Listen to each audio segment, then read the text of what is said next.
जी, अस्सलाम वालेकुम everyone. I hope कि आप सब खैरियत से होंगे। This is Fauzia Qazi again आपके सामने मीर कारवां के प्लेटफ़ॉर्म पर और मेंटल हेल्थ के एक और इम्पोर्टेंट और ऐसा इम्पोर्टेंट सेशन है जो कि शायद हर पेरेंट्स के मुँह में है और जो कि हर टीचर की ज़बान पे है। हम एक सेशन आपके साथ लेके दोबारा हाज़िर हुए हैं। इस दफ़ा ज़रा लेट हाज़िर हुए हैं, कुछ हमारी मसरूफ़ियत भी थी और कुछ कोरोना के शायद करामात भी थे कि हम थोड़ा-सा लेट आपके सामने हाज़िर हुए हैं। सो आज के सेशन के हवाले से मैं आपको टाइटल बता दूँ, title is teaching kids who are running away from learning. आज के दौर में हम आई एम अ पेरेंट, मैं कहती हूँ ये मेरा बच्चा जो है ना ये फ़ोकस नहीं करता, ये बस गेम्स के पीछे लगा होता है, ये कुछ नहीं कर पाएगा, ये लर्निंग का इसको शौक ही नहीं है।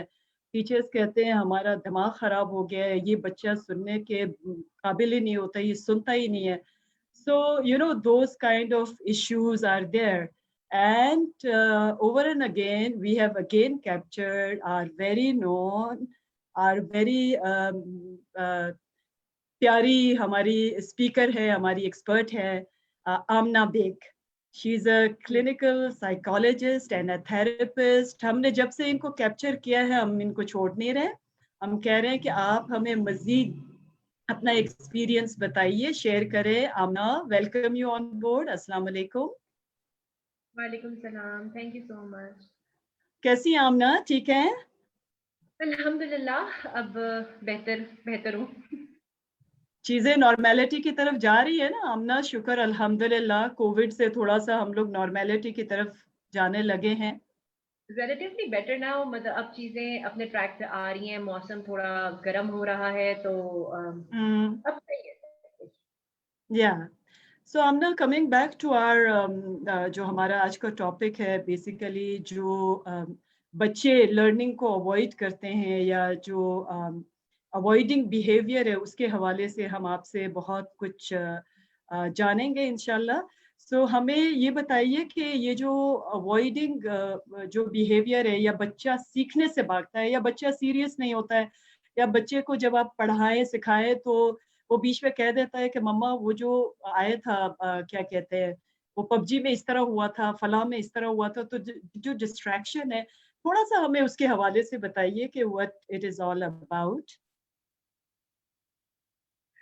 अच्छा, तो it is a very common behaviour these days among children, may be because हम जिस ज़माने में बड़े हुए थे तब पेरेंट्स को ये होता था कि बस पढ़ाना ही पढ़ाना है हर हाल में और फ्यूचर है ही पढ़ाई से।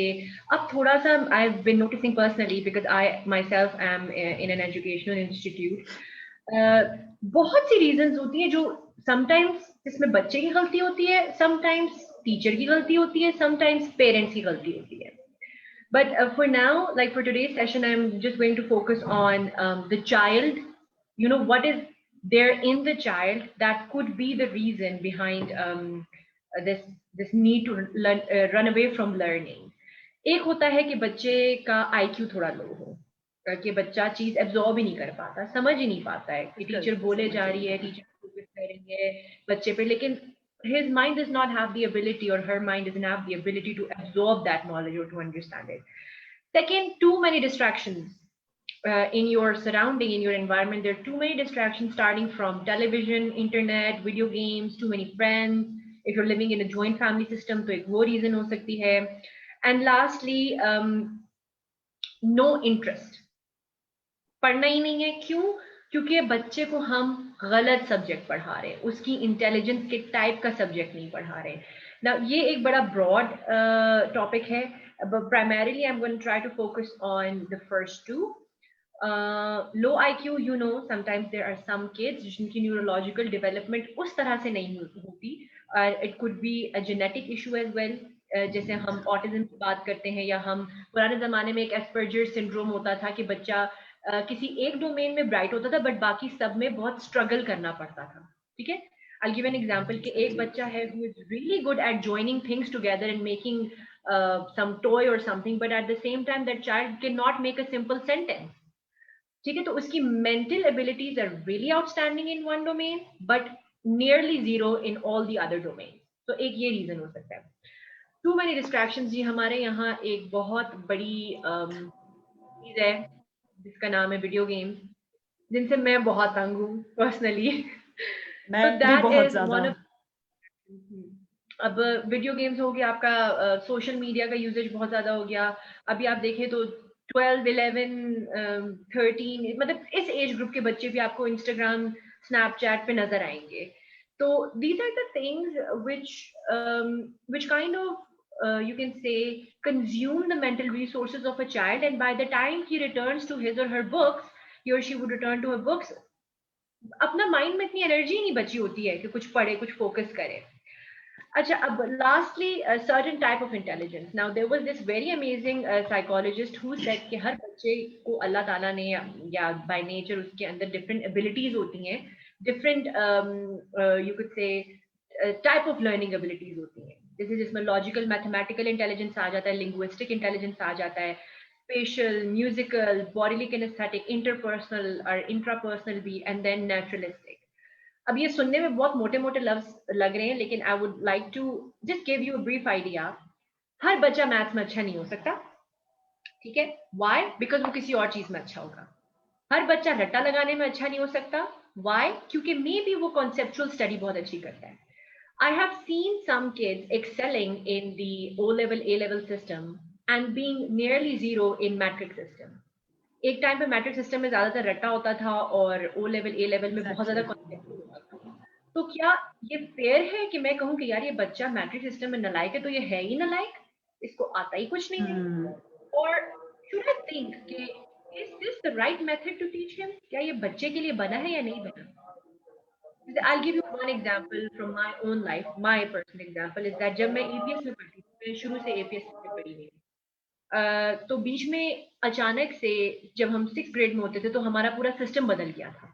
पहले होता था कि आपके फाइनल एग्जाम के बेसिस पे आप पास या फेल होते थे, फिर शुरू हो गया कि जनाब आपका प्रोजेक्ट वर्क भी होगा, आपका क्लास वर्क भी होगा, आपके ओरल टेस्ट भी होंगे, रिटन टेस्ट भी होंगे, हर चीज की पार्टिसिपेशन के अलग मार्क्स थे, और 50% आपकी ईयरली पार्टिसिपेशन एंड जो आपके प्रोजेक्ट्स वगैरह, और 50% आपके एग्जाम के मार्क्स होते थे। ऑल ऑफ अ सडन जो हमारी क्लास की टॉपर बच्ची थी वो नीचे आ गई, और जो बेचारे मिडिल में कहीं होते थे वो टॉप पे आ गए। क्यों? बिकॉज मॉडल बदल गया ना टीचिंग का। हर किसी के इंटरेस्ट को उन्होंने ब्लेंड कर दिया, मिक्स एंड मैच कर दिया। अब इट्स नॉट नेसेसरी कि an engineer would excel in philosophy. Philosophy कैसा सब्जेक्ट है which is mostly theoretical, it's not, it doesn't have much practicality to it, whereas engineering में it's all about building stuff, creating stuff. So yeah, there is the difference. अब हम एक particular domain में बच्चा lack करने की basis पे उसको जज नहीं कर सकते कि ये बच्चा इंटेलेक्चुअली उतना ऊपर नहीं है। यहाँ पर वही थ्योरी आ जाती है that every child has a different type of intelligence, and based on that intelligence it is up to the parent और द टीचर। आजकल ऐसे स्कूल आ गए जो बच्चे की पर्टिकुलर इंटेलिजेंस पे फोकस करते हैं। तो यहाँ पर आ जाता है जी टीचर की ऑब्जर्वेशन और पेरेंट की ऑब्जर्वेशन। कहते हैं ना कि पेरेंट बनना एक आसान काम नहीं है, ये मैं मल्टीपल टाइम्स रिपीट करती हूँ, एक पेरेंट बनना बिल्कुल आसान काम नहीं है, because other than the moral and you could say social development of the child, you also have to look at the academic development. And अगर आप उसको निग्लेक्ट करोगे, जो एक कॉमन परसेप्शन होता था हमारे सब कॉन्टिनेंट में कि बस बच्चे पैदा हो गए खुद ही बड़े हो जाएंगे, अब वो जमाना नहीं। अब आपको बच्चे की हर छोटी मोटी चीज पे, अच्छा अगर ये मैथ्स में नहीं सही जा रहा तो क्यों सही नहीं जा रहा, बायो सही नहीं पढ़ रहा तो क्यों सही नहीं पढ़ रहा, आपको इस पर नजर रखनी पड़ती है। सो ये रीजंस होती हैं primary avoidance toward learning. Right, thank you so much Amna, आपने बहुत ही अच्छे तरीके से एग्जांपल्स के साथ आपने ब्रीफ किया। देखिए ये जो डिफरेंट टाइप ऑफ फैक्टर्स या रीजंस हैं जो कि लर्निंग को अवॉइड मतलब लर्निंग अवॉइड करते हो, तो इनके जो सोल्यूशन है या इनका जो आप कह रहे हैं कि हल है, या क्या हम करें कि वो इस तरह की चीज़ों को जो डिफरेंट फैक्टर्स आपने बताए वो मिनिमाइज हो या कम हो या ख़त्म हो जाए। तो चूंकि हर जो फैक्टर है, आपने कहा कि किसी का आईक्यू लेवल इतना ज़्यादा नहीं होता, तो हर बच्चे को एक ही तरह आप ट्रीट नहीं करेंगे, हर बच्चे के साथ एक ही सोल्यूशन नहीं डालेंगे। तो आप ये जो जितनी आपने डिफाइन की है, आप बताइएगा कि क्या आप सोल्यूशन पेरेंट्स को देती हैं या हमें देती है कि हमें कैसे इनके साथ आगे जाना चाहिए? अच्छा, अब इसको स्टार्ट करने से पहले I would like to tell every parent और पोटेंशियल पेरेंट कि do not compare your child with anybody, your child is different. पहली बात तो ये। दूसरा ये कि हर डोमेन में इन डेप्थ एक सोल्यूशन होता है और एक थोड़ा सरफेस लेवल सोल्यूशन होता है। आज हम सिर्फ सरफेस लेवल सोल्यूशंस पे बात करेंगे क्योंकि इन डेप्थ फिर हमारा obviously we have time restrictions, demand पे डिपेंड करेगा, जो हमारे ऑडियंस है उनकी डिमांड के बेसिस पे we might plan another session on in depth for each and every single domain. अच्छा, लो आईक्यू का मैं आपको बताती हूँ कि सबसे पहले parents need to understand that the early years of the child are the most crucial years in which you can detect whether your child has any IQ issue or not, whether your child has developmental or learning issues or not. इसमें parent को open minded होना पड़ेगा। ये नहीं कहना कि मेरी औलाद तो परफेक्ट है, नहीं, मैं मान ही नहीं सकती कि उसको कोई मसला हो। ड्यूरिंग प्रेगनेंसी मैंने अपनी डाइट ठीक रखी थी, मैं इमोशनली ठीक थी, जो भी था। जेनेटिक्स एक ऐसी चीज है कि वो कब आपको स्ट्राइक करे आपको पता नहीं चलता, ठीक है। So one has to be open minded कि आप अर्ली स्टेजेस में बच्चे पे ऐसे नजर रखें, आपको टाइमली पता चले कि क्या इसमें टेंडेंसी है कि इसका आईक्यू की डेवलपमेंट लो है, आपको डिटेक्ट आपने कर लिया टाइमली, आपको फील हुआ है कि child is a slow learner, that's when you start with proper therapy. There are specialists, ठीक है, there are proper specialists whose job is to ensure that your child's brain is being developed properly. वो deliberately आपके बच्चे को ऐसी exercises कराते हैं, physical नहीं, like these are mental exercises, उनको ऐसे पजल्स वगैरह और स्पेशली डिजाइंड चीजें कराते हैं जिनसे बच्चे की न्यूरल डेवलपमेंट स्पीड अप कर जाती है। And by speed up I mean उस बच्चे के लिहाज से स्पीड अप, और एवरेज जो एक नेचुरल डेवलपमेंट होती है उससे थोड़ा सा स्लो होती है, but something is better than nothing. So ये पर्सपेक्टिव सबसे पहले लो आईक्यू वाला बच्चा, चले let's say god forbid that it took you some time to realize that maybe my child has IQ issues and शुरू में आपसे नहीं हो पाया एक्सेप्ट। फिर ये होता है कि थोड़ा सा मुश्किल होगा, but then again you will have to move on to जो डबल आप कह सकते हो, उसमें दो लोगों का रोल होता है, एक आपका थेरेपिस्ट होगा और एक पेरेंट का रेगुलरली। अर्ली ईयर्स में तो सिर्फ थेरेपिस्ट का काम हो जाता है ना, क्योंकि वो बहुत जल्दी पता चलता है। लेटर ईयर्स में फिर parent as well as the therapist, और लेट्स से पेरेंट के अलावा the whole family has to ensure that they are deliberately making the child go through such mental activities that are going to help the child overcome that intellectual issue. जैसे कहते हैं ना कि अगर आपकी कोई, जैसे हम हमारे नॉर्थ में या मेरे ख्याल से इधर भी होगा कि हम नाक बनाते हैं बच्चे की बचपन में, हड्डी क्योंकि नरम होती है, ठीक है। Same is the case with mind. आपका माइंड और जो न्यूरल डेवलपमेंट होती है ना, ये आपकी अर्ली चाइल्डहुड से लेकर 4 years की एज तक मैक्सिमम होती है।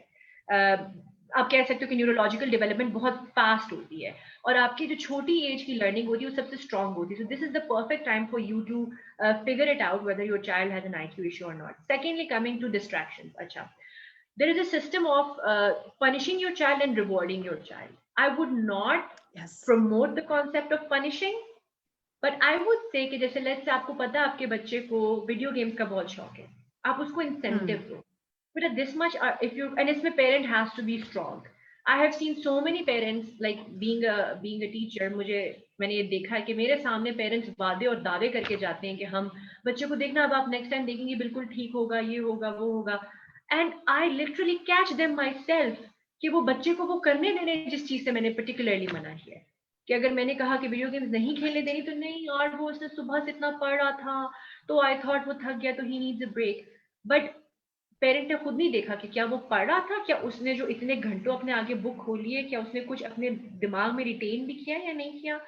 सो parent has to be strong, and parent को चाहिए कि आप रिवॉर्ड एंड आप जो बच्चे को चीजें पसंद है ना उनको विद होल्ड करो till the time the child shows you a good result.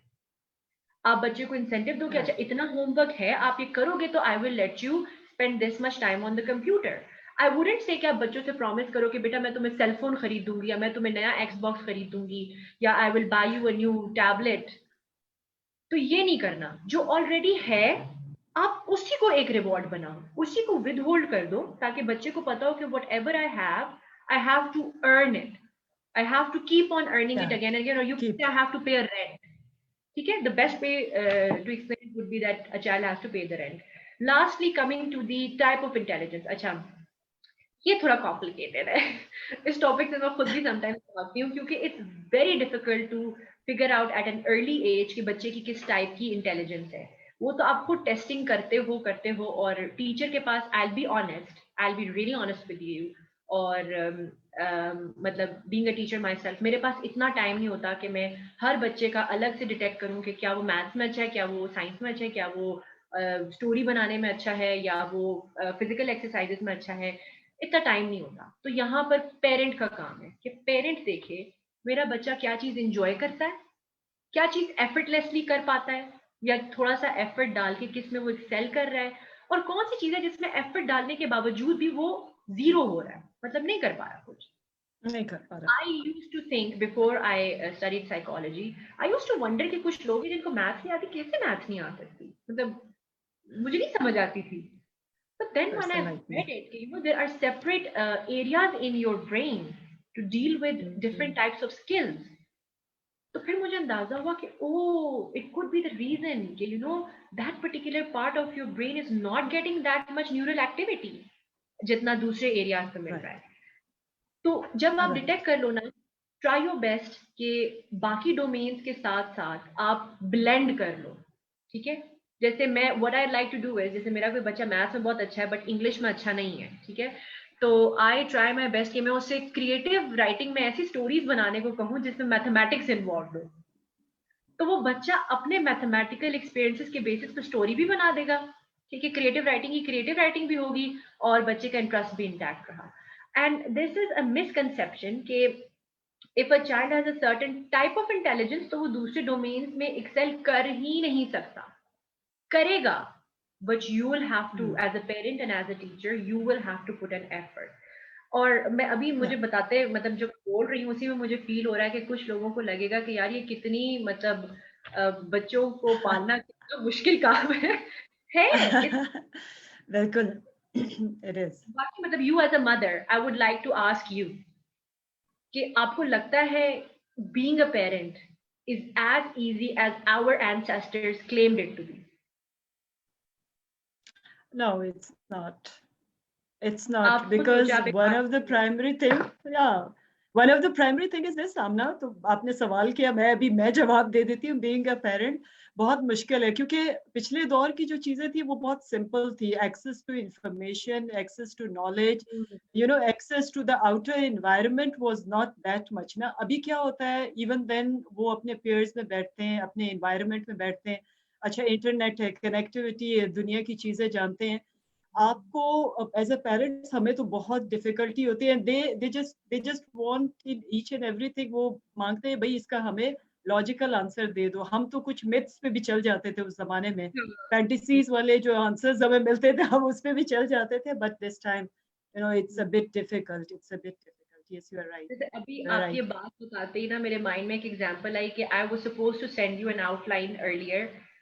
Like I just turned on my phone to send you that outline, and instead of sending that outline मैं 10 और चीजें कर ली. आउटलाइन मैंने नहीं भेजी. जब मैंने फोन बंद करके साइड पे रखा कि मैंने इस चीज के लिए ऑन किया था फोन. एंड लुक, मतलब adult, I know what my responsibilities are.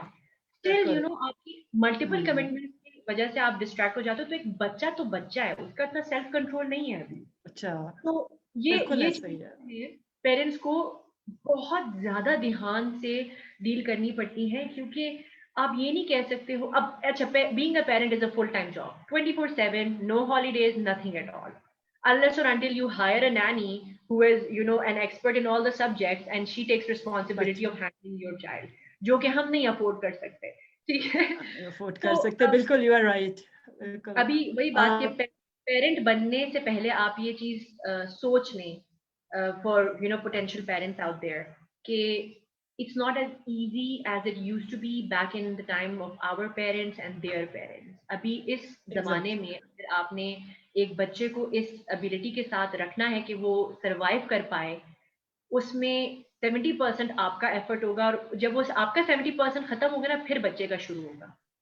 फिर बच्चे का वो 30% शुरू होगा, जिसके बाद उसको सर्वाइवल की उसके पॉसिबिलिटीज हाई होंगी. So this is about it. Yeah. Amna एक चीज है कि दिस इज अ ट्राइका ना. I always use to think we as a parents ना, हम हमेशा we just go to the school and we are having a list of wishes कि हमारे बच्चे में ये प्रॉब्लम है, वो प्रॉब्लम है, हमारा बच्चा पढ़ता नहीं है, लर्निंग नहीं है, सीरियस नहीं होता. बट ये कि फॉर मी इट्स अ ट्राइका, बिकॉज एक कोने में जो है ना, इट्स अ ट्राइंगल. एक कोने में बच्चा है, एक कोने में पेरेंट्स है और एक कोने में टीचर है. तो जब ये तीनों एंड्स मिलेंगे तो एक ट्राइंगल बन जाएगा ना इसका. सो अगर ये नहीं मिलेंगे तो वो चीज नहीं बन सकेगी. The same is the kind of कि बच्चे की शख्सियत को बनाने के लिए आपने पेरेंट्स का तो बहुत कुछ बता दिया कि what we have to do as a parents. But ये है कि टीचर्स को क्या करना चाहिए, और देन जो पेरेंट टीचर्स है, जो दोनों मिलके बच्चे की इस तरह का जो आज का टॉपिक है कि वो लर्निंग अवॉइड करता है, उसको प्रॉब्लम है, तो वो कैसे उसको एंटरटेन कर सकते हैं. अच्छा, टीचर्स के एंड से भी अगर आप कुछ बता दें तो. आपकी इस चीज से मुझे ना ये याद आया है कि first of all it is a triangle, ठीक है. बच्चा वो इस ट्रायंगल का वाहिद एक पीस है जिसको अगर दोनों साइड वाले पुश नहीं करेंगे ना, तो वो बच्चा यू कुड से कि उसका फायदा ही कोई नहीं होगा. वो ट्रायंगल आपका ब्रेक हो गया. ब्रेक हो बहुत से पेरेंट्स को ये कंप्लेन होती है कि टीचर ने नहीं पढ़ाया. और मैं आपको एज अ टीचर ये बताती हूँ कि आपका बच्चा मेरे पास अगर दिन में 6 घंटे है, ठीक है, तो बाकी के घंटे वो कहाँ है? ज्यादा घर पे ना. अब गया. आप वो दिन की 6 घंटे की लर्निंग को आप इनफ परसीव करते हो? क्योंकि learning is something that you do in every single second of your day while you're awake. Teacher का एग्जैक्टली. रोल है आपको आपके बच्चे को कॉन्सेप्ट देना, आपके बच्चे के लिए उस कॉन्सेप्ट को इंटरेस्टिंग बनाना, बट उसको रिटेन करना और उस चीज पे फोकस्ड रखना कि घर पे भी आके वो बच्चा चीज करे. वो पेरेंट की जिम्मेदारी है. टीचर ने अपनी रिस्पॉन्सिबिलिटी पूरी कर दी, उसने नॉलेज कन्वे कर दिया, उसने स्लाइड्स बना दी, उसने क्लासरूम में आपको रेलेवेंट कंटेंट ढूंढ के डिस्प्ले कर दिया, आपको बुक्स पे क्वेश्चंस कहाँ से ढूंढने हैं, आंसर्स कहाँ से ढूंढने हैं वो बता दिया. बट घर पे जो बच्चा जागे हुए लेट्स से 16, चले 12 से 16 घंटे गुजारता है जागे हुए, उन घंटों में अगर बच्चा वीडियो गेम्स खेल रहा है, उन घंटों में अगर बच्चा लेट्स से सारा वक्त खेल कूद रहा है, तो वो जो एक टीचर ने एक माइंड को एक्टिवेट किया था, उसके लर्निंग एरिया को एक्टिवेट किया था, वो तो घर जाके ऑफ हो गया. The teacher has to start from zero the next day. So it's like a cycle. Zero से बच्चे को एक लेवल पे आया, अच्छा बच्चा वापस जीरो पे आ गया, फिर जीरो से एक लेवल पे आया, बच्चा वापस जीरो पे आ गया. जीरो से आगे कैसे ले जाना है वो फिर पेरेंट का काम है. And you know, there was this school, a private school, where I heard that they were not allowed to give homework because वो स्कूल डिजाइन ही ऐसे पेरेंट्स के लिए था जो अपने बच्चों को टाइम नहीं दे सकते थे.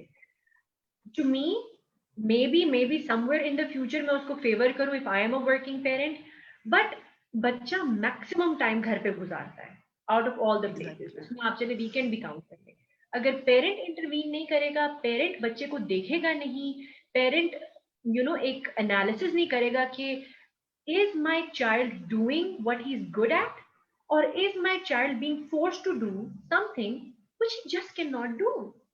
तो जब तक पेरेंट अपना फीडबैक नहीं देगा, टीचर बेचारी क्या करेगी? टीचर तो पढ़ाती रहेगी ना. In a classroom of let's say 20 to 25, or maybe in some cases there are even 40 kids in the school, teacher will be just lost. So in order to excel, these are the things that all three of us have to do. Yes. So that's a very clear answer, आमना. मैं एक चीज ये सोच रही थी कि इस दौरान कि देखिए, it's not only the academic kind of learning which you people are extended or we as a parents are extending, but ये देखिए learning के अंदर तो बहुत सारे आपके character building भी आ जाती है, आपके norms भी आ जाती हैं, आपका उठना बैठना भी आ जाता है. So ये है कि मैं ये सोचती हूँ अपनी जगह पे being a mother या बीइंग अ पेरेंट के हमारी रिस्पॉन्सिबिलिटी आपके उन 6 घंटों से कहीं ज्यादा बनती है. And you are very right के इनफैक्ट जो है हमें ज्यादा अपना रोल प्ले करना है. So that's very great. Amna, there are two things which are like these days जो हमारे इस वक्त के हालात और सिचुएशन में चल रही हैं. एक तो जो नया कैरिकुलम आया, ऑनेस्टली स्पीकिंग मुझे थोड़ा सा उसके बारे में मैंने कुछ मालूमात ले ली है बिकॉज मेरे बच्चे भी पढ़ते हैं. but I have heard, as I heard from you and a few others, के कैरिकुलम में तब्दीलियां भी आ गई हैं, हमारे जो नया निसाब आया है, और इसके अंदर ये है कि कुछ सब्जेक्ट इंग्लिश टू उर्दू इस तरह का कोई सेंस भी मिल रहा है. सो इस सिनेरियो में आप क्या, बीइंग एक्सपर्ट, आप जो है लर्निंग के हवाले से और बाकी हवालों से कि कैसे इसको अडेप्ट किया जाए, आप पेरेंट्स को क्या सजेशन देंगे? This is one of the important aspects. This is a big reality check for all those parents who wanted their kids to, you could say, imitate अंग्रेज people. गोरों को जो इमिटेट करने की कोशिश कर रहे थे ना, ये उनके लिए बहुत सीरियस रियलिटी चेक आ गया, सीरियस रियलिटी चेक आ गया. एक second.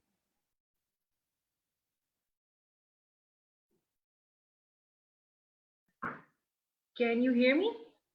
Yes, we can. Yes, तो yes. उन पेरेंट्स के लिए एक बड़ा सीरियस रियलिटी चेक आ गया है कि आप इतना अच्छा उर्दू लिटरेचर छोड़कर, या आपकी टॉप प्रायोरिटी होती थी कि बच्चे को अंग्रेजी आए, अंग्रेजी आए, अंग्रेजी आए, अब उनको अंदाजा होगा कि उर्दू भी कितनी जरूरी थी. Even though it's kind of forced onto a lot of people, like a common curriculum for everybody, including kindergarten kids, और आप प्राइमरी पे आ जाओ, अपर प्राइमरी पे आ जाओ, और उसके बाद जो आपका मिडिल स्कूल होता है उस पे आ जाओ, ठीक है. उन सब के लिए कॉमन करिकुलम हो गया. और इसमें यह है कि साइंस एंड सोशल स्टडीज आपका टू सम एक्सटेंट उर्दू में होगा. तो it is pretty new you could say, क्योंकि साइंस एक ऐसा सब्जेक्ट है जो हमने कभी सोचा ही नहीं था हम उर्दू में पढ़ेंगे, बट अब पढ़ना पड़ेगा, मजबूरी बन गई है. तो आई वुड से मतलब एज एन इंडिविजुअल मैंने बहुत टाइमली अपनी उर्दू बेहतर करनी शुरू कर ली थी. मैं तो खुश हूँ, ठीक है, कि अब हमारी मादरी जबान पे भी लोग ध्यान देंगे. For some it's going to be a serious challenge, and मैं अभी से कहूंगी कि अभी फाइनली मतलब कंप्लीटली इंप्लीमेंट नहीं हुआ. We have got 6 months and you could say के बीच में हमारे पास समर वेकेशंस भी हैं. अपने बच्चों को हर कोई अब उर्दू की तरफ फोकस करे, उर्दू की किताबें पढ़ाएं, उर्दू के जो क्लासिकल आपकी स्टोरीज थी वो पढ़ाएं, वो सब कर लें, क्योंकि without that it's going to be really really difficult for the child to excel. जी. That's, और एक aspect आमना इसका ये भी है कि you've given the solution, but one aspect maybe primarily behind all these actions which have been taken by the government is like it's also to focus on your own identity. अब देखिए Chinese दुनिया के हर कोने में चले जाएंगे, but अपने मुल्क के अंदर वो अपनी जबान की कैरिकुलम पढ़ते हैं, सीखते हैं, they are proud of it. Even then वो इंटरप्रेटर उन्होंने रखा हुआ है कहीं पर गवर्नमेंट ऑफिशियल्स के. So it's also reviving the identity also.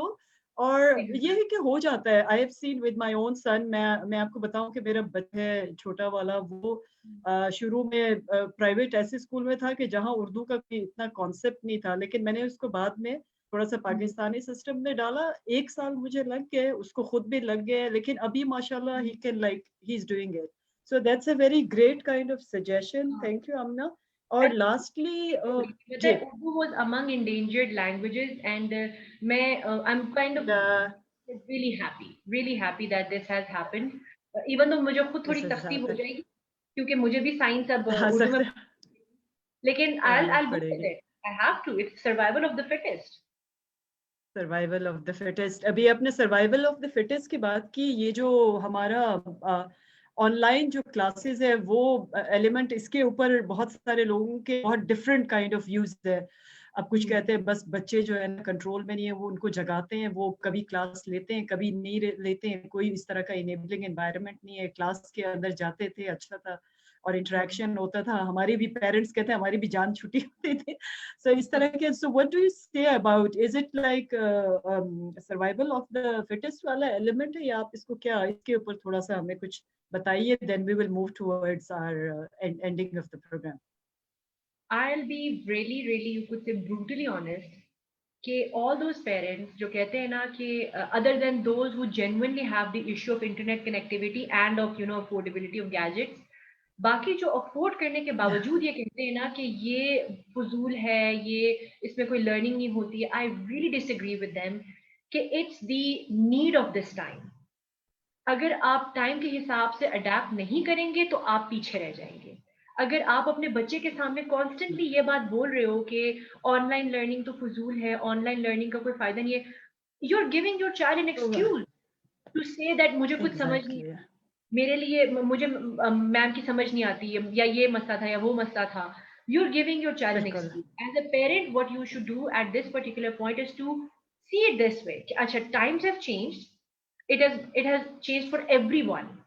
सिर्फ मेरे लिए नहीं, मेरे बच्चे के लिए नहीं, सबके लिए. और जितना जल्दी मेरा बच्चा इस सिस्टम से अडेप्ट करेगा, मेरे बच्चे का उतना फायदा है. ये मैं कहती हूँ कि शायद समवेयर बच्चे पे तर्स खा के माँ बाप कह देते हैं कि ये आप अपनी औलाद के साथ गलत कर रहे हो. आप this is a very good, you could say an opportunity for you to tell your child कि बेटा दुनिया में हालात कभी भी बदल सकते हैं, कभी भी कुछ भी हो सकता है, and you have to be prepared to adapt.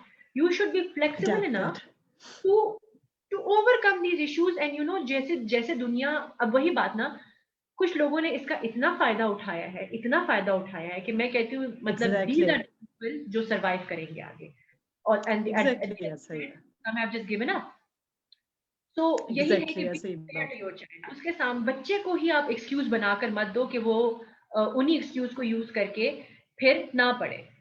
भाई internet is full of resources. Teachers are doing their best, at least in my school they are doing their best to ensure कि बच्चे की लर्निंग में हिंड्रेंस ना हो. So yeah, this is about it. Yeah. So Amna, I think it's okay. We are almost like जो हमारा time था वो time तकरीबन brackets close हो रहे. If you have any kind of like anything you want to share at the end, so I please. just want parents to know, all the parents, that आप लोग हर कोई I know अपने हिसाब से एक अच्छा parent है, लेकिन there is always room for improvement.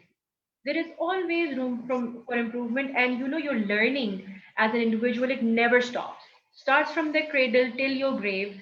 So even parenting एक ऐसी चीज है जिसमें you can learn, be open minded, accept an advice from somebody. Rigidity से सिर्फ आपका, parenting के केस में rigidity से सिर्फ आपका नुकसान नहीं है, आपकी औलाद का भी है. So that's the only thing I would want.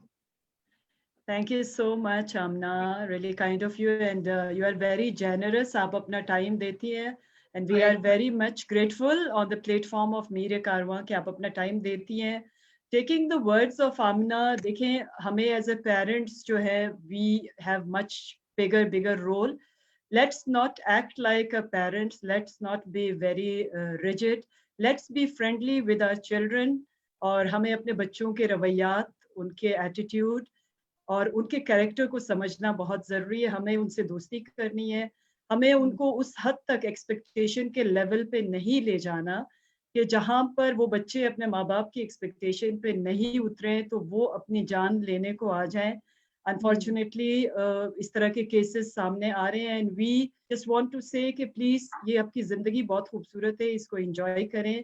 इसको पेरेंट्स के साथ बच्चे मिलके और जो पेरेंट्स है वो बच्चों के साथ मिलके एक फ्रेंडली माहौल में अपनी लाइफ को आगे ले जाएं कि वो इस लेवल पे आ जाएं कि आपके साथ अपनी कैरेक्टर बिल्डिंग, अपना सब कुछ आपके साथ शेयर करें. Because it's really important for the better Pakistan. हम सब ने एक हेल्दी और एक जो है अच्छे पाकिस्तान के लिए हम सब ने मिलके कंट्रीब्यूट करना है. I would like to thank the team which is behind this Meere Karwan logistic and everything. कि मैं और आमना तो सामने बैठ जाते हैं, अपनी चीज़ें अपनी बातचीत तो कर लेते हैं. बात ये है कि I would like to thank the team of Meere Karwan के वो इस प्लेटफॉर्म के लॉजिस्टिक्स को भी देखते हैं.